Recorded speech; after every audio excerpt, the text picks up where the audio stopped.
listen, I'm sorry, Atlanta. I'm very sorry. I'm going to reschedule a date today. I'm sorry about what happened on Saturday. For you people who want to know what really happened was that our flight was at 11:30. It's supposed to get into fucking Atlanta at 2:19. And they kept pushing the flight back. And then at 3 o'clock, they just canceled them. No, at 5 o'clock, they just canceled the motherfucker. And the next flight was at 6:09, and that got delayed till 7:22.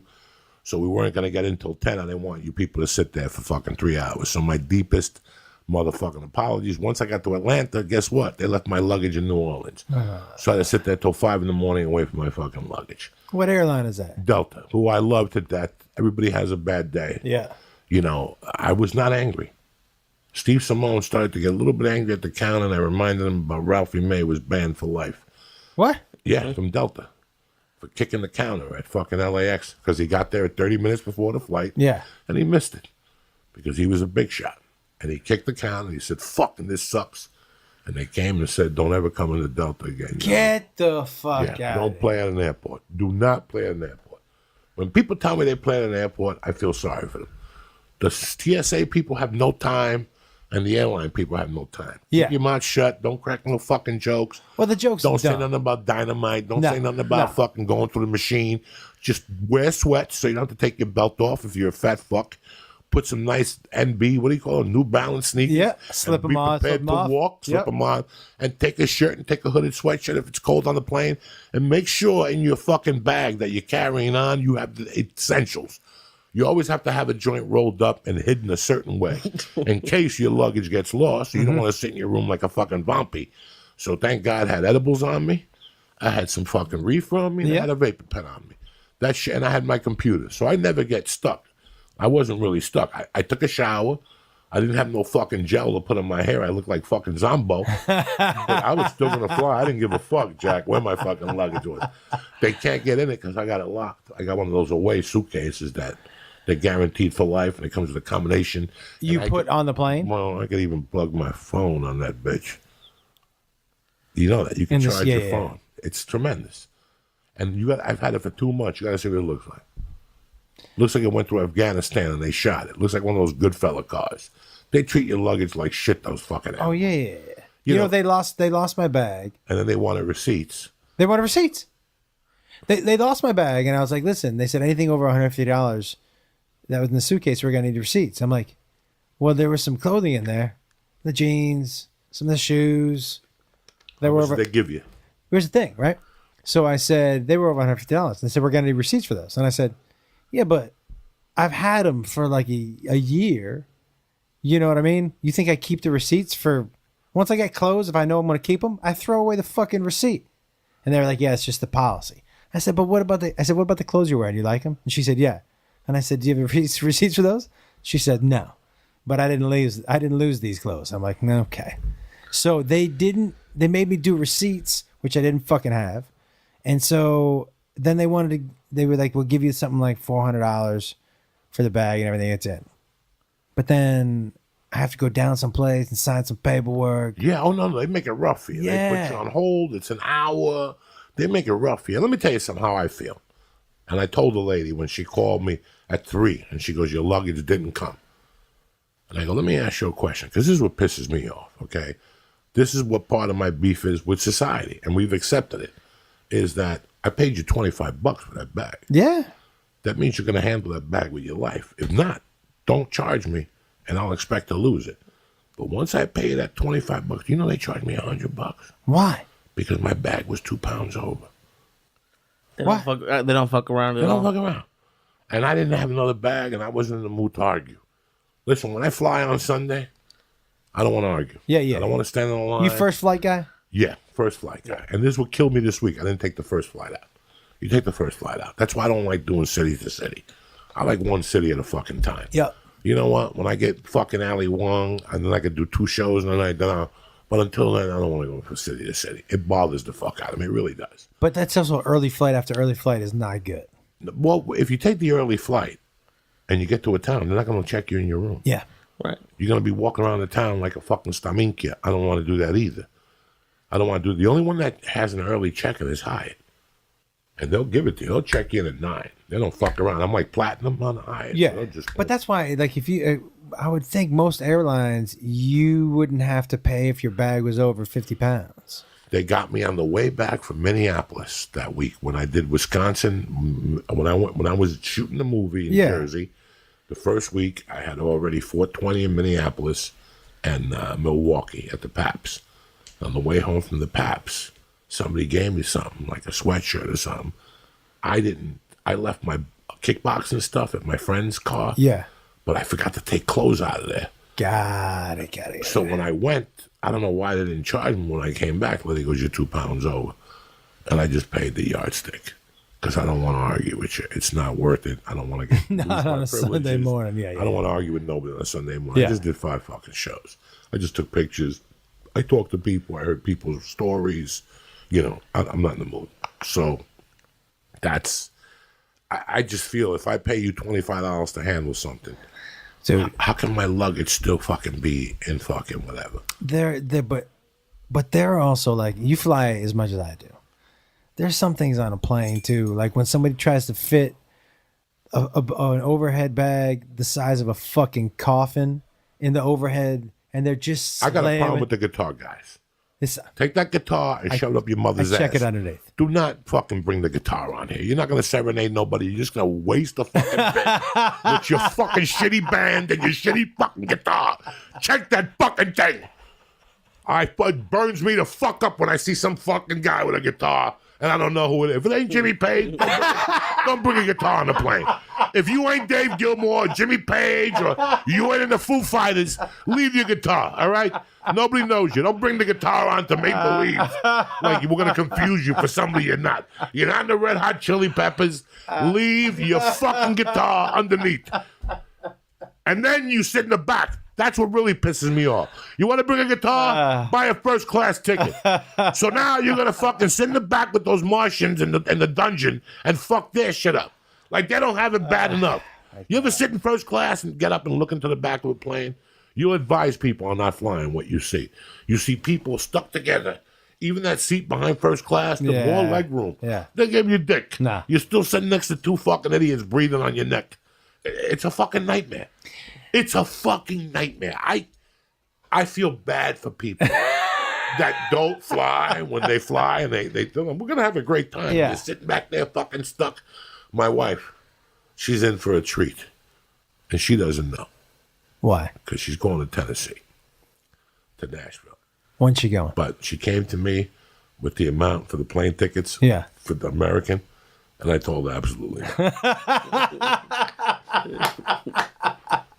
They wanted $700. Yeah. To go sit in the back on American Airlines to go to Nashville because every fucking star in the country lives in Nashville now. So if you go to Nashville, especially nonstop, right? You have to. I could get a cheaper mint ticket to Kennedy than what it is to fly. Yeah. I have to go. I have to fly back from Nashville. Well, when does this come out? Tomorrow. I have to fly back from Nashville this weekend. This weekend? Sunday. Next weekend. And I looked at that flight and I'm like, what? One way, because it was like $600. There's 2 places that they rape you, and I can't figure out. Well, I know one place, Nashville. Yeah. Because the movie stars, when you get on the ATL, also they rape you a little bit. Yeah.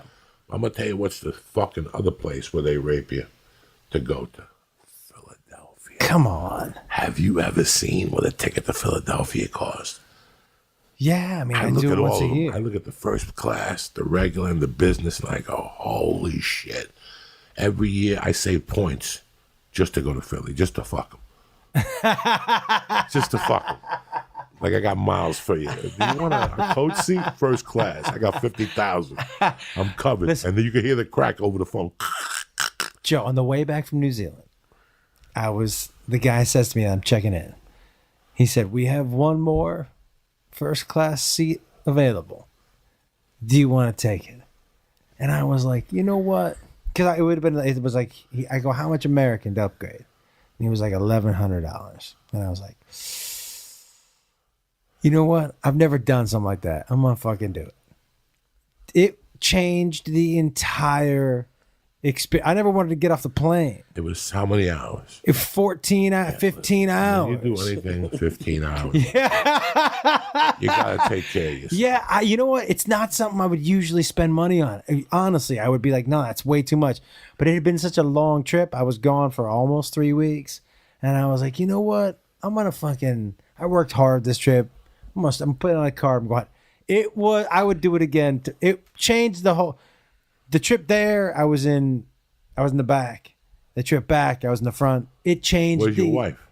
She stayed home. She was selling because we were selling the house. Okay. Oh, so she didn't go to New Zealand. No, it was just me. I thought she was gonna go. She was gonna go. So you ended up making money. Yeah.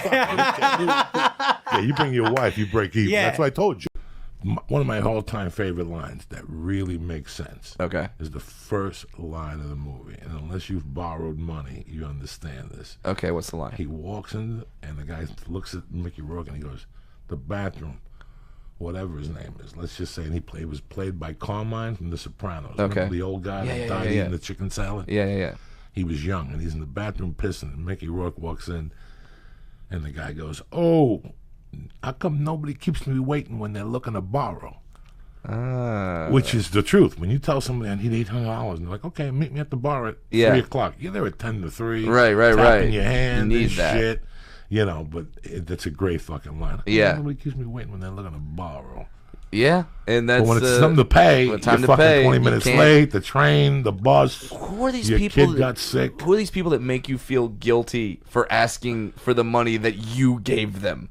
Like, that's always fascinating to me when I'm like, hey, dude, you got that? Like I lent you $500. And they're like, dude, really? You got to come at me with I need my $500? And like, yes, because it's my money. It's not yours. That's why you have to just give it as a gift.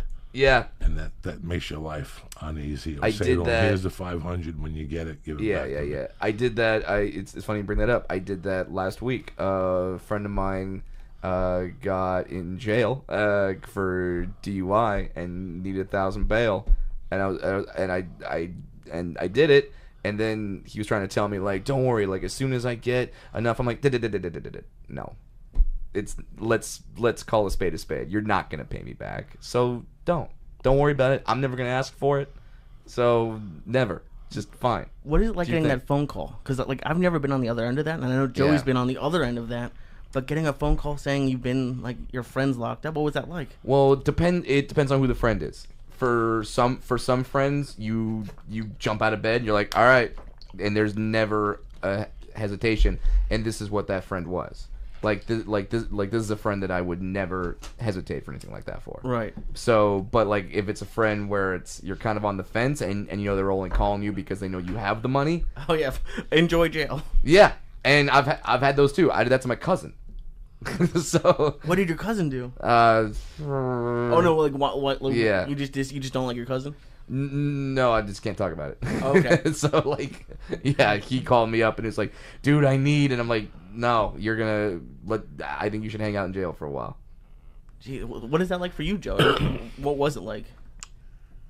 Well, for years, when you're running and gunning, you always have to have one person that you go to for a quick loan. Yeah. Like, I need 2,000 because I'm gonna buy 800 Quaaludes at $1 a piece, and we'll make fucking this. And you pay them back the VIG and their money, and you make them money.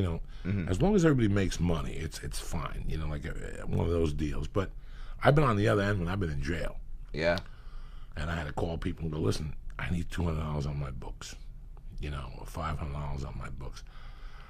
And it's a tough call, Yeah. but they're your family, Right. And I've had plenty of people tell me no.